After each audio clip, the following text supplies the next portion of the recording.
David De Gea, Atletico Madrid akademiyasida o'sib chiqqan yosh De Gea ko'pincha tanqid qilinar. Hatto ba'zilar uni juda nozik, juda zaif deb hisoblashardi. Ammo u chidamli edi. Reflekslari, tezligi va darvoza oldida ko'rsatgan jasorati uni jamoadagi eng iqtidorli posbonlardan biriga aylantirdi. 2011-yilda atigi 20 yoshida u dunyoning eng yirik klublaridan biri Manchester Unitedga ko'chib o'tdi. Angliya matbuoti uni qattiq tanqid qilar.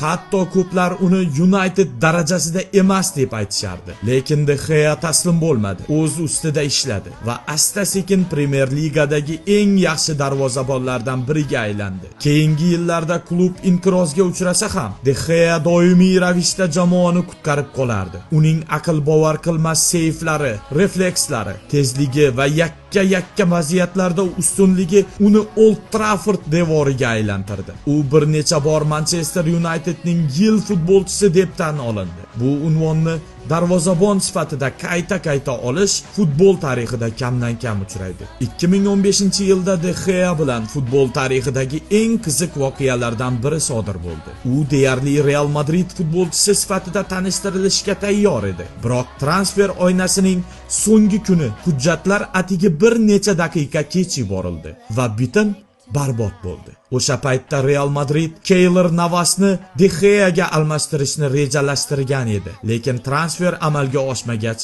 De Gea Manchester Unitedda qolishga majbur bo'ldi.